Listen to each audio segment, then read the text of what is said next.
Are you there, Larry? You are So there. Twitch went down, YouTube went down. I think we're back.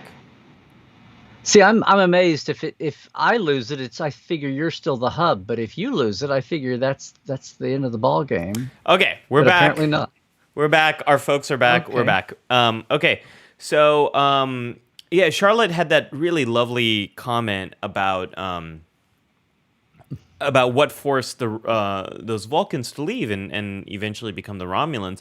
And while we know unification happens in the future with that lovely Unification Part 3 episode of Star Trek Discovery, it must have been really bad, Larry. Bad enough for those Vulcans to really become refugees to escape whatever persecution was happening on Vulcan, because they disagreed. The it is Well, it's it a we got so much more of that pain. I mean, what I think I've talked about this before. What Enterprise gave us in that trilogy was, we always, okay, yeah, the Romulans left Vulcan because they were more militaristic and they rejected Surak's teachings and blah blah blah. But it's like Enterprise brought Gar and Judy's stories to the screen, a lot of their vibe, which was they had atomic weapons. They were nuking each other. That's what the yeah. Vulcan Forge is. It's like nuclear wasteland where the rock melted, and Vulcan was apparently mostly desert already, or did their nuclear war, you know, Right.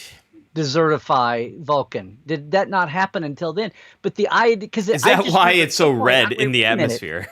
Vulcans had warp drive 1,000 years ago, because, or at some point, because that's how did the Romulans get away, or at least near light, and they had several generations to get, which is kind of supported in the text too. Of there were all those Romulanish, Vulcanish colonies in between Vulcan and kind of along the border before they wound up on Romulus. The planets they find in a couple of Next Generation episodes, and they go, oh look, the language is very Vulcanoid Romulan. But point being, it kind of dawns on you that, oh wait, Vulcans had warp drive like way before we did. And if they had warp drive, it follows that they had that technology. If you're looking at the human level, it'd be the same thing. We have warp drive a couple of 100 years after we had atomic, power and weapons, and that's on Vulcan. Enterprise solidifies the fact they were nuking each other. When Spock says we nearly wiped each other out, and you're thinking, okay, they're all like spearing each other to death. No, it's like some medieval Europe. It's like swords. It's not swords, and it's not bread and circuses. It's like they're nuking each other. And when he Yeah. says they almost wiped themselves out, he doesn't say, here's another parallel with Earth. Thank you, Gene Roddenberry. So Another planet that survived its catastrophe.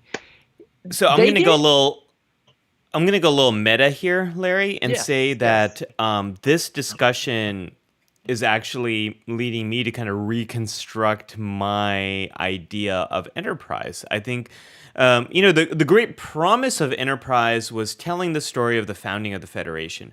However, I think the great legacy of enterprise might be in helping us to understand the Vulcan history here and what happened, Hmm. and helping us to like knowing this knowledge now about how the Vulcans nearly destroyed each other, what must have forced these Vulcans out who later became Romulans. I kind of see First Contact with Earth in a new light. And I kind of see why the Vulcans might have been so hesitant to let the humans move forward. Maybe they saw a lot of themselves in the humans and were Yeah. really concerned that, look, like, we almost did it. Looks like you all really kind of did it with World War III. Why don't we, like, maybe help them out by kind of slowing them down? Like, I mean, I see how all this stuff could play out. What we needed to have happen was we needed the grandma race to come along, so that when daughter humanity goes, when mother, I'm going to go matriarchal here instead of patriarchal. When Mother Vulcan looks at Earth and says, "You are not wearing that out tonight," and oh, mom, no, I tell you. And then we needed Grandma Race to show up and go, "Oh, be quiet, Mother Vulcan. You used to wear the same thing when you were a teenager." Does that make any sense? Was that too horrible a metaphor to? No, I mean it's like we needed somebody to go. Wait a minute, you did the exact same thing. Okay, fine, we get it. We don't want to kill ourselves, but yeah, it was like what do you call that? Over when the parent compensates for their own mistakes and they throttle the kid until the kid finally goes, oh, okay. They just see it as an oppression, not here's the reason why. I love you so much. I'm going to hate. I'm going to clamp you down until you scream. Anyway. So we got just a few more really great examples. Let's go next generation and let's talk about the Okay. Can you put? chase. Oh, okay. Oh, yeah. This was very foundational too. I was also very proud of the way this stitched together. No, this is great. So the chase, where you have a founder from the Gamma Quadrant. No, I'm sorry, a progenitor race. Well, the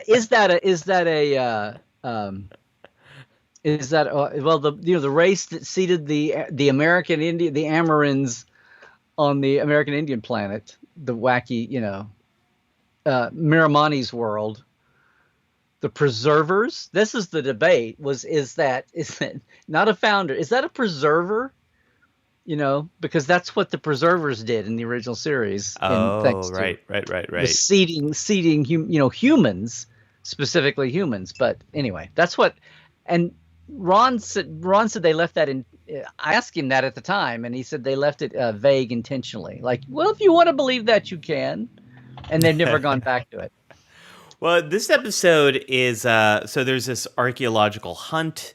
What's going to be at the end of this? What treasure is going to be at the end? Pretty much all the races in the major players in the Alpha Beta quadrant get in on it. And then what we find out is it's a message from this ancient species that says, you are all our descendants. You are all related to each other. And we created this puzzle in a way that would require the cooperation of all of you. And we knew if you would cooperate, you could kind of find out. And then, like, everyone's like, the idea that I could be related to you. So that early kind of caveat that I put in about let's not, on one hand you could say, wow, this is knowledge for knowledge's sake. We just filled a gaping hole in our, in our history ignorance. But really which is true, but what it really does is gets back to now, how are all these species and subspecies weren't in, I think the Ferengis are not part of this. No. But what it gets back to is how are all these groups going to, and yeah, they had that moment where they're like, oh, get out of here. We have a distant origin. No, to coin a phrase. But then you have the Romulan commander there at the end, totally doing an homage to Mark Leonard's Commodore when he and Picard, he's like, well, maybe we can, you get that little bit of Star Trek hope that maybe in the future the Romulans and Federation can work together, with or without without a supernova. But it's that thing of, okay, here's the new information. Now, what are you going to do with it? And everybody kind of goes back into their comfort zone of, ooh, yik pooey, get away from me. But it did leave a seed of, every new piece of awareness, you never know where it's going to take root. And you got that little tiny glimmer there of even that dour Romulan. I love it as a explanation for why do so many humanoids look the same. I do like it for that.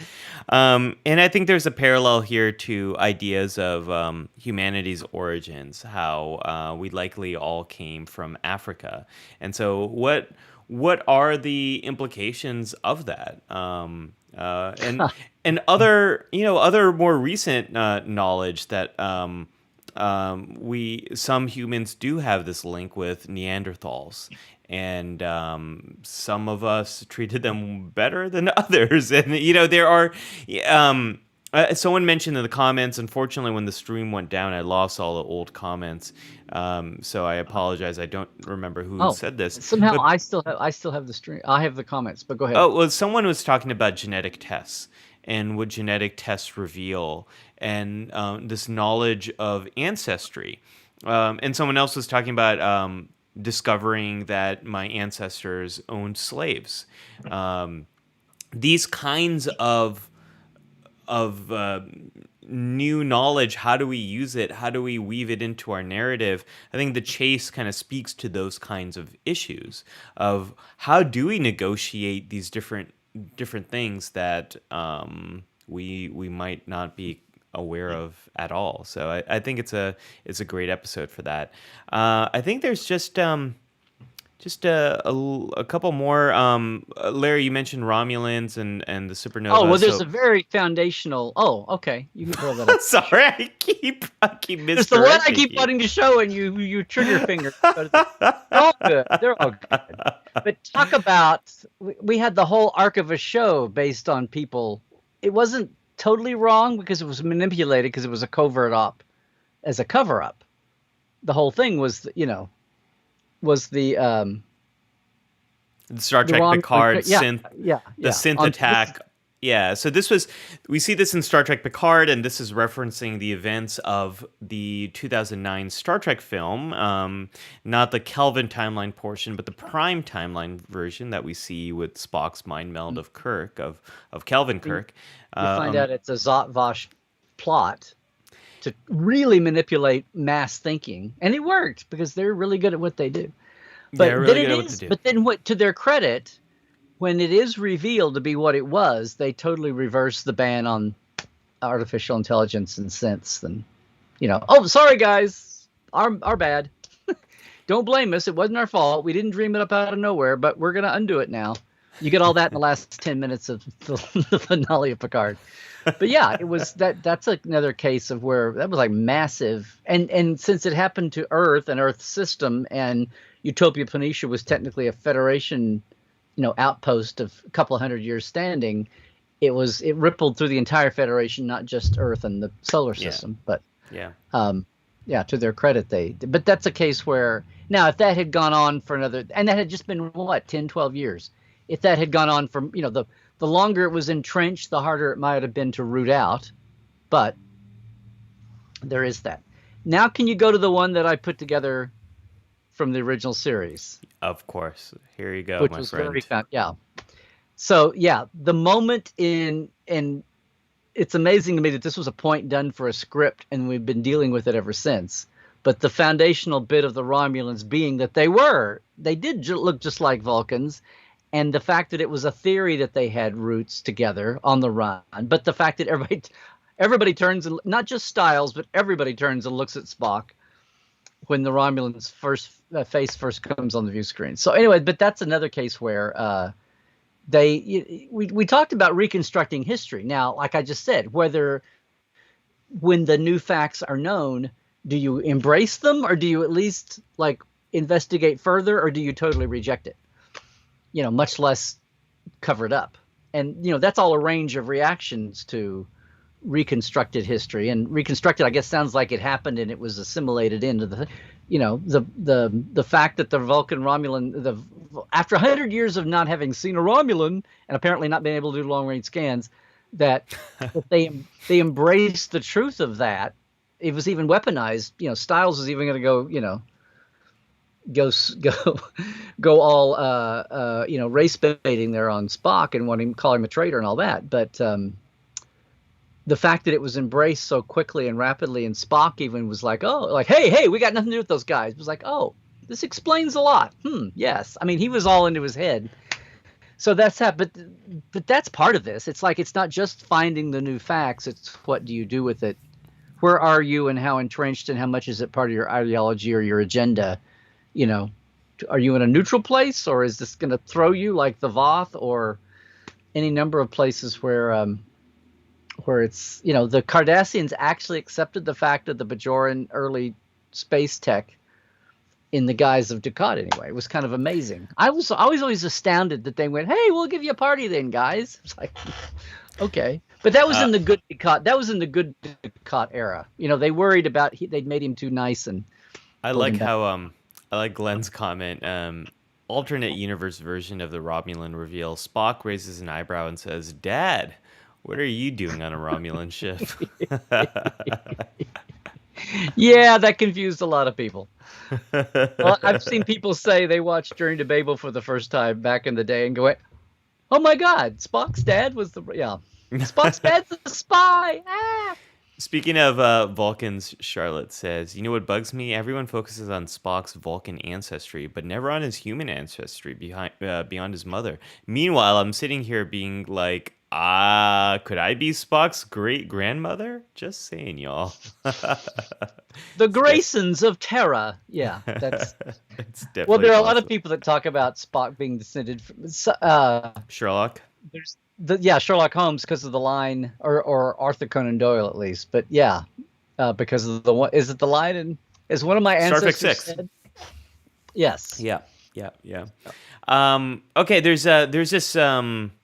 two more. I'm just gonna pop these up, Larry, because I think we should Yeah. move forward. But Friendship One is one we didn't really talk about yet.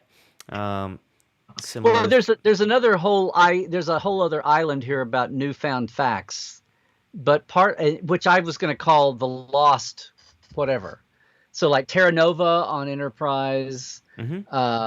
well, Space Seed and Khan. It's like a Hmm. mystery of history that we never knew what happened. And now we've kind of solved her, but Amelia Earhart, in the Yes. 37th. Oh, she Yes. was, or these, the Terralisi, the New Haven colony, the church, which was kind of lost to history, but like yanked up out of World War Yep. III and plopped down on Terra Elysium into these like mysteries of history, and then somehow our Star Trek people find an answer, or Ares 4. They find the Yep. mystery of Ares 4. It's not on Mars. It's on this in the Delta Quadrant. Really? I'll I'll steal your Amelia Earhart in the Delta Quadrant and raise you Ares 4 in the Delta Quadrant. Well, I'll raise you this church from Indiana in the Beta Quadrant. Okay, but I wanted to know. I was reading that again, going, wait, how did her mother in the Red Angel suit lift up a whole church, and how did that you happen? How did know, she transmute a whole? quantum mechanics. Yeah, It's but it's a warp bubble. You can explain everything with warp bubbles. mhm. But the thing being, like, those are kind of in our topic, but they were more like it was a mystery, and we found that mystery. So, and most of the time it was embraced and you went on. So yeah, again, the topic here being historical, revelations that are a challenge, and what does it do to your understanding of history? And it's not just, oh, look, it's some new history and science we discovered, or it's an old one that we didn't know until now. So anyway, and what was the other? You had another. There's one other Oh one. yeah, just the Voyager episode. We've talked Oh, and I about have to this. say, so Friendship One was that they never knew where Friendship One went, but it fundamentally altered this planet, and then Voyager tried to make good, make up, it ruined their planet environmentally, and they hate. Oh, you guys created this. You're the ones responsible. Okay, you're now hostages, and they're like, no, don't shoot us. We'll fix it, you idiots. Oh, okay. Don't shoot the people that could fix it for you. We're sorry. Yeah, but then Memorial was another Yep. alien, totally in an alien culture. They just let it share. They shared it with everybody. It's that mental thing that, like, the Inner Light planet is, is sharing its lost culture with Picard, even, or a The couple inner other cases. light. How Hmm? did we not talk about the inner light? It's it's a good Well, it's example like too. it's a dead planet that just a memory. It's like Memorial there. It's like a memory beacon. Hey, we died, but we want you to know about us in various ways. It just kind of involves you, whether that's like they were having like waking PTSD dreams. I don't think the Memorial people intended. They didn't want to turn people off. They just wanted to share their history. It's just the fact that the Voyager crew passing by, especially the men, were all affected with this, and it was a puzzle until they figured it out, and then they all felt the way that the makers of the memorial intended you to feel, was to know about us and learn from our horrible lesson. Yep. It was, and the Inner Light, the Resican colony there was, it was kind of like, hey, we were here, we died sadly, we just want to not be lost to history. Yeah. And what? Sorry about that whole for half an hour we took over your brain thing, and you live 30 years in a. I know. This is our I know. way. We didn't meant nothing by it. This is our way. Oh man. Well, Larry, let's jump forward to the counselor's log. This is the part of the show where I do a deeper dive into some of the psychology behind what we're talking about. Yeah, Larry, yeah. I'm really curious to know what kind of take you're going to take on this because Yeah, well, no, if you don't hit what I'm wondering, I'm going to ask you. But go ahead, oh, doctor. okay, interesting.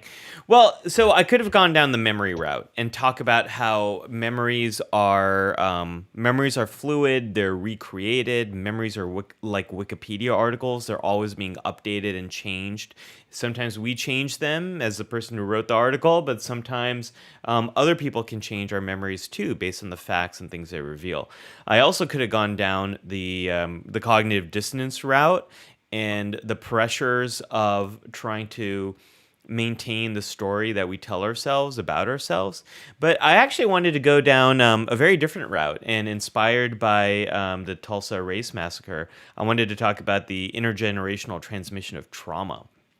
And Mm. when we think about trauma, it's often talked about something specific that happened and now you are very much struggling with some seismic shift that completely changed your view of yourself, of other people, of the world, and you are either struggling to re-experience those things. You're very hyper vigilant. You're on guard everywhere. You have difficulty sleeping. You have difficulty moving forward in your life. This is you're traumatized, and this is largely what PTSD is, post-traumatic stress disorder, is considered to be. Well, we also know that there's chronic trauma, which doesn't really feel like one thing has happened and now you're stuck dealing with this trauma. But events over a long period of time can look more like depression or anxiety and can change people's identity. That's another view of trauma that people usually don't consider. But then there's something that has picked up more steam, more research Hmm. recently, which is the intergenerational transmission of trauma. So this was originally talked about back in the 60s, Larry, where people started to look at Holocaust survivors and they started to see communities, not just people who were in the Holocaust and who experienced the horrors of that, but their descendants were starting to exhibit very similar qualities. And it's now more recently, in the last few decades, that researchers have done much more research into this.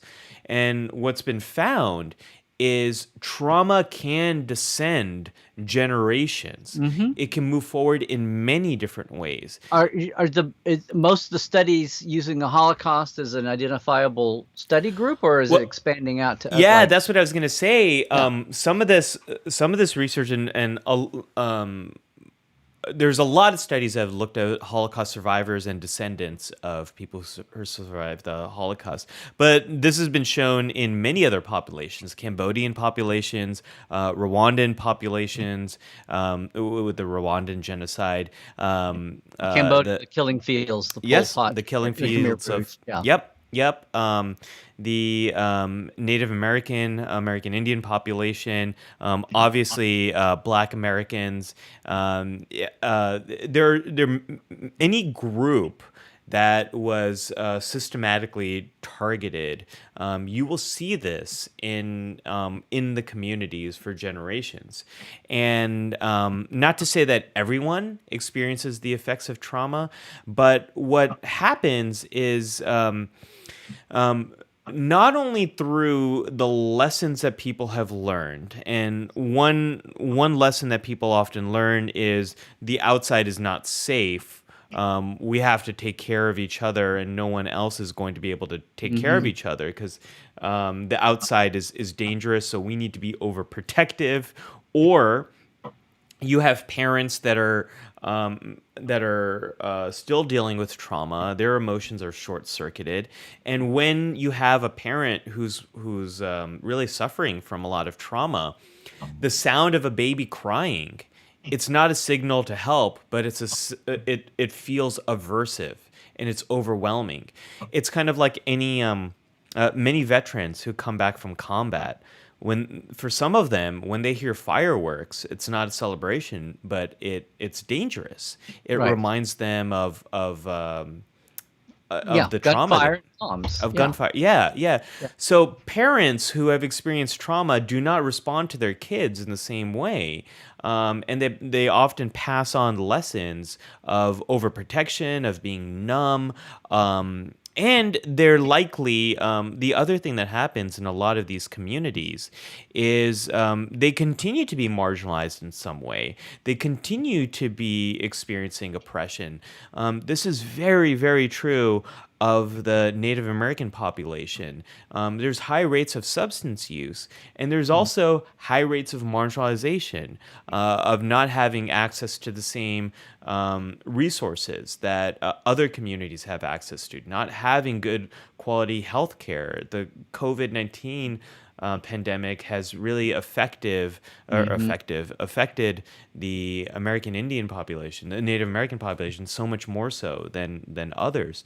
So the things that target these And groups, I'll just say, sadly, that that's true also in Canada. I had no idea that Canada had such a yeah, similar history to the U.S. as far as treating the natives across Western Canada, especially, and the Aboriginals in Australia yes, have yes, had and a lot of this, and probably there, some akin situations and other, where you had colonials coming in on, where they weren't so much. Well, anyway, but yes, well, it's yeah, I mean, there's sadly a it's replicated around the world, and it wasn't as unique to America as I thought, for good and bad. It wasn't as unique to yeah. the U.S. There's Uh, a horrible history of attempts at re-education in Canada too, of the native people there, and it's this. It's not only the continued oppression, the continued marginalization. It's also the lessons that continue to get shared. It's how trauma. My cousin, when after I had became a dad, my cousin, she told me, "You're not just raising your daughter; you're raising your grandchildren, because the things that you pass on to your child will continue to play out in her life, and if she decides to have children, in her children's life." Um, this the thing that is most interesting to me, Larry, is more recently, we actually have some genetic data that supports this psychological theory, and when we discovered there's DNA is sort of like the road, and more recently we've discovered the epigenome, which sits outside the DNA. It's like the stoplights to the road. It controls the expression of certain genes, and the epigenome is all influenced by your experience. It's all influenced by your environment. So we actually have a much better understanding now of how genetics and your environment interact with each other. And really recent research has shown that among Holocaust survivors, that there is evidence that the way stress genes are expressed in in elders who lived through the Holocaust, those same gene expressions do carry out in later generations. So this is a very, very long way of saying that yes, it is. No, getting back to Tulsa and the Tulsa Race Massacre, it's not just the people that were there that were impacted by this, but the traumatic experience of having all of those people killed and having the wealth, the culture capital destroyed continues to live out in later oh generations yeah, yeah. who are touched by this. And every time Black Americans have a conversation with their kids about police, it's the intergenerational trauma is playing out again and again. There's so many examples I can relate to this, Larry, but I wanted to share that one because I think it very much ties into what happened in Tulsa.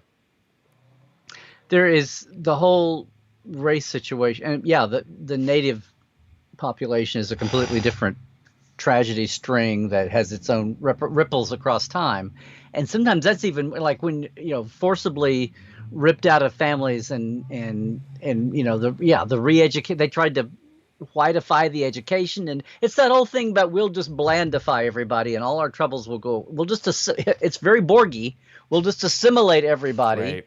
and make everybody the same, right? um but it's almost like, I guess it was a backhanded compliment that somebody, Great White Father in D.C. thought that the Indians were capable of that, the natives were, but blacks were beyond that. So it's like we're not even going to try to assimilate you guys. You're just the other and live over. But this, what we always think about racism in terms of like one to one. But everything from when you start thinking about the amount of if Greenwood had not been destroyed in Tulsa, the there were a lot of middle class and upper middle class blacks that were doctors and lawyers and newspaper editors and real estate. They owned land. They had all the token things of capitalism going for them. And when you think about that, just as a money issue, the amount of value lost, and think about inflation. Now, you had the Depression come along that had wiped everybody out, or most people out. So there would have been that cycle. But even then, the people that were middle class in the 20s that were fairly, that didn't overextend themselves like so many people did in the 20s, but just like in the aughts. But you just think about what that did over time, the multiplier effect, where it wasn't just the racism of one-to-one interaction, like I'm beating you or I'm not letting you vote or I'm making you use the other place. Those are like in your face racism things. And yeah, they're a group and they can be over generations, but the hidden things like money interest in a capitalist society is really kind of staggering when you think about in a case like that's being, not commemorated, but remembered this weekend. Yeah. How that's a real generational issue, and how that just sets. It's almost like you lost 60 years of comeback, right? I mean, well, it limits there's silent economic mobility. So, real estate property is something that many marginalized groups in the United States have been intentionally excluded from. There's a lot here we can discuss. Larry, I want to move forward into the K3 factor because we've got a little bit of time. Oh, we have a K3 factor. Boy, today's been such a blow. Yeah, today and this week. So, guys, K3, guys and gals, peoples. K3 is my chance to go behind the scenes on Star Trek in line with our theme today. I feel like you do this every week. Every week, every K3 is almost some kind of reconstructed history, Larry. That's true. Well, sometimes I'm just filling a little black hole of knowledge. But this is a case of reconstructed history. And about the time I think, well, we all know this now, I'm always surprising things. So let me start off with let's go back to foundational. I always try to think of something from like now or even the Berman era. And so much of the time it's like the longest that we have to reflect on something is from the original series. So I keep going back here because but I'll throw something else at you as a cherry on top here. But yeah, so first slide, please, if you will. I have not heard anyone say that in a long time. Here we go. Yeah. So, okay, yay, the cage, especially the cage. We're doing the first pilot, and Gene's wanted to cast Leonard as this alien. As he is his alien. His bargain basement ears and eyebrows. That's as alien as we can afford right now, and a haircut. But there's our alien. Okay, fine, that's cool. It's a reminder that we're in space and we're not just humans, right? And so he's got the triangle of the triad that we wind up with Kirk, Spock, McCoy. But in the original take, it is our steely-jawed captain, and we've got the alien, and then the next one, if you would, slide tour. So here's Gene again with Majel playing number 1. We've got a female second in command. Ooh, something else progressive. He wanted the crew to be half and half, male, female, but is in his words later on the college guru Gene said, the network said, if we have it 50-50, don't you see everybody's going to think there's a lot of fooling around going on up there. Oh gosh. So the crew had to be 70-30. Oh, you never heard that's on? No, I didn't know that. That's on the Columbia. That's on the Inside Star Trek 76 album that was then a CD that's probably now completely on YouTube. So that was the thing. So what happens? They do the cage, and aside from the whole, you promised me action adventure, and this is too cerebral. So okay, they let them do another pilot because they'd spent all that money on those sets and gone way over budget. but it's got to be a different story. And while we're at it, maybe we want to recast a few things. The captain gets recast because his wife, he and his wife don't want him to do TV. Okay, fine. But then this is Gene talking. I think this is at Bowling Green. This is Gene on his college 70s paying the mortgage by talking in colleges mainly, but also Gene kind of building up the mystique of everything happening the way it happened in the 60s when Star Trek explodes and there was nothing at all like it in pop culture and years before Star Wars. That's from I think 74, 75. So, right? As that's all building up, he kind of is building this mystique. And what especially was put out on that record, there was the Inside Star Trek record, if you had it, or you can get it. There's one talk where he's talking about what happened to number one and Spock. And it's about, he has a little line that he says, yeah, I know. He has a line that he says, and I'm going to have to, we got started late. He has a line where he says, I had Spock, I had the female in command. They wanted me to get, Spock was satanic and the Southern stations will be offended. And the woman in command, second in command, they wanted me to get rid of both of them. And I refused. I had to do a Sophie's choice. He didn't say Sophie's choice then. But basically he had to pick one. So he said, so I did away with number one. And I gave all the glacial, more unemotional tones to the Vulcan, the logical alien Vulcan. He said, so what I did was I kept the one and married the other, meaning Major. And it was kind of a ha-ha joke, and we all went, oh, the 60s and the network suits, they wouldn't accept a woman in command. We had to wait till Janeway, 20 years after he made this album. We had to wait, and he died. Gene had died. We had to wait till Janeway to get a woman. We had guest women in command, but we never got a lead until, Janeway Voyager. Well, so 96, Gene's been dead 15 years. A lot of people. It takes the Inside Star Trek book from Herb Solow and Bob Justman to finally kind of say that was Guru Gene on the college tour building his mystique up. What was really happening was that the NBC executives had no problem with a woman second in command. They just had a problem with Gene sticking his mistress in as a regular on his new show.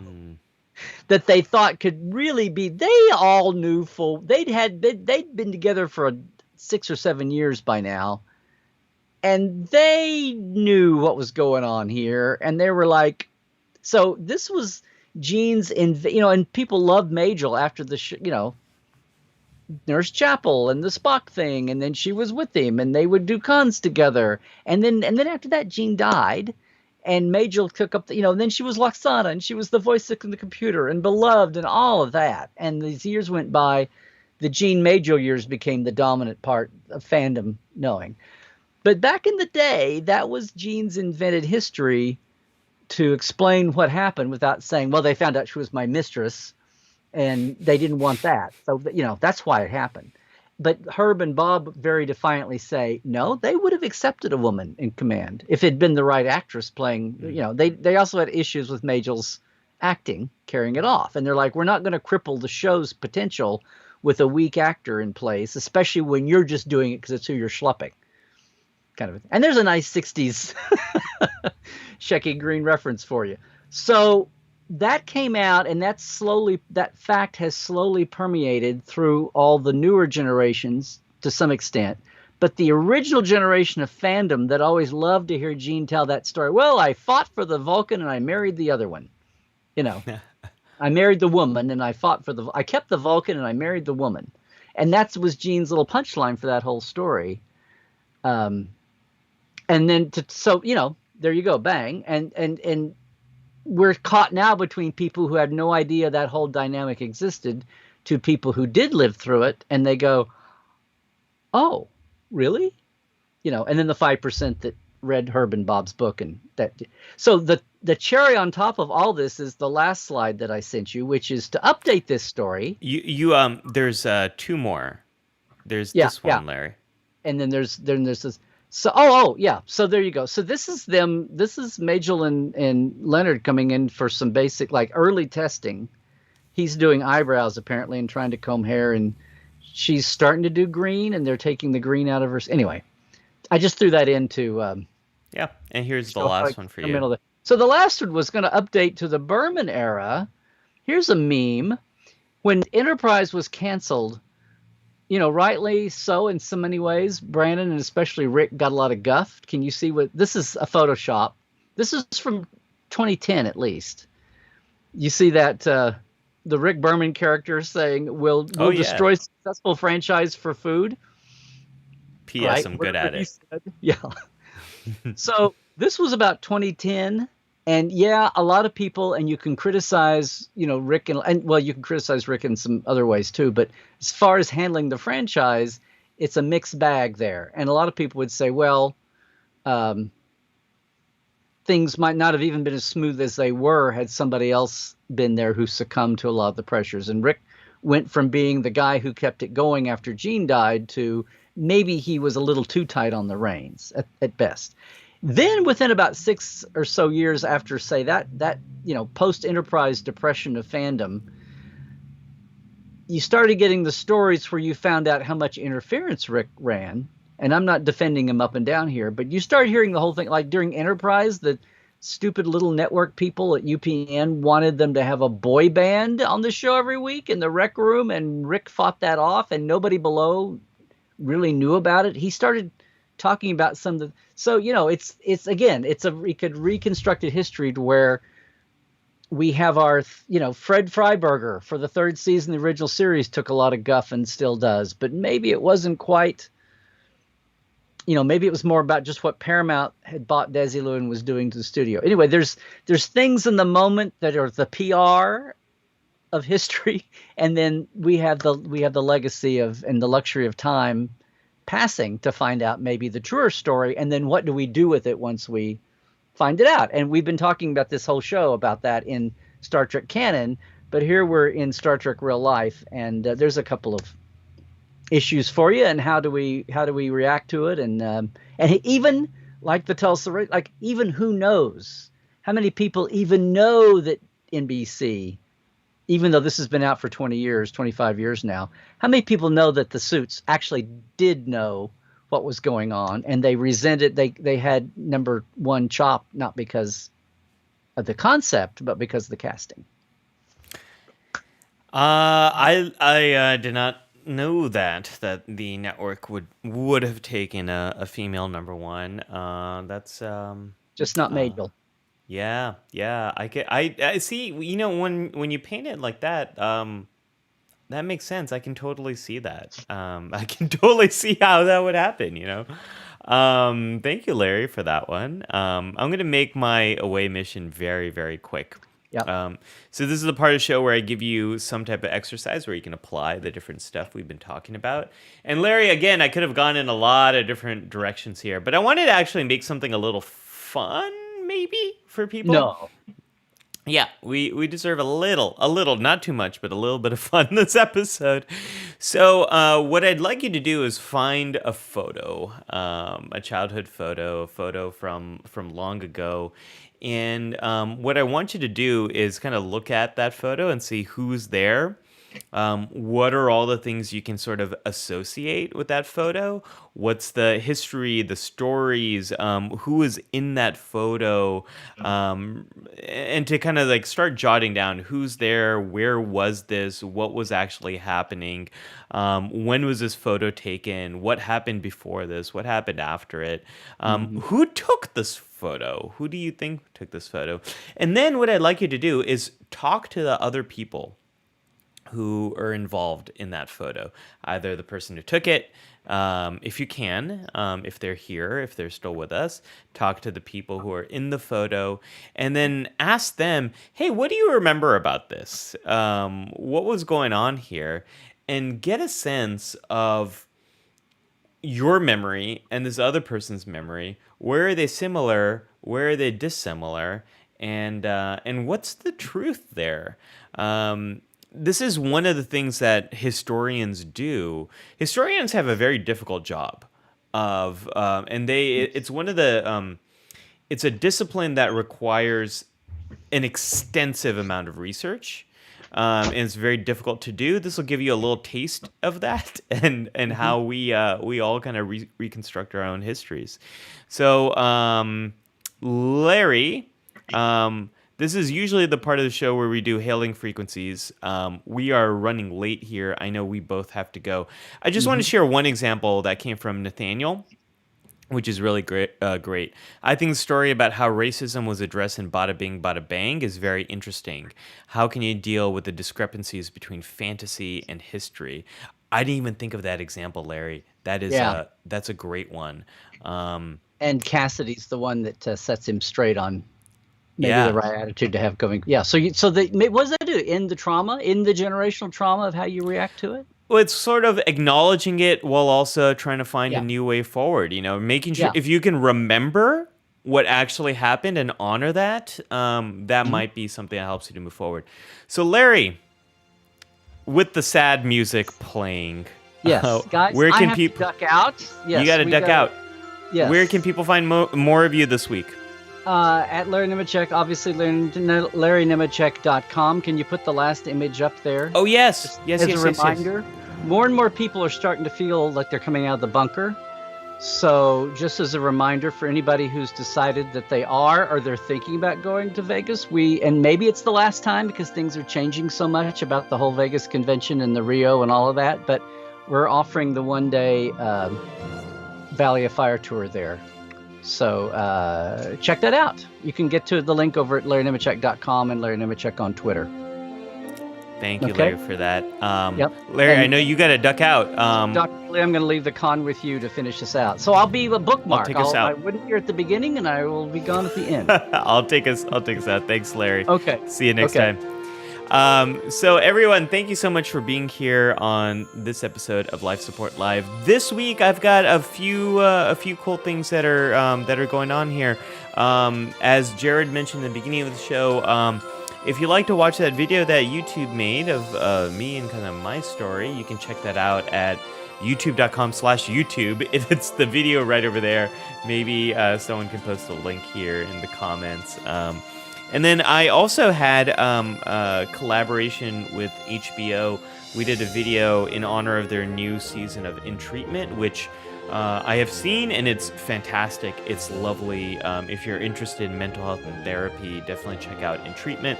But we did a video where I answer questions about what does therapy actually look like? What does it look like in your first session of therapy? You can check that out at my YouTube channel at youtube.com/The Psych Show. That video is right over there. And folks, we are going to be back.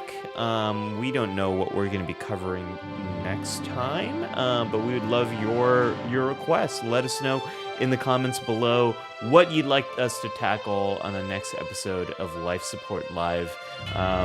It has been so much fun to be bookending this show with just me and just you all. Thank you all for being here. Thank you for putting up with all of our lovely tech shenanigans today. As Larry would say, or as I say, live long and prosper, and trek well, everyone.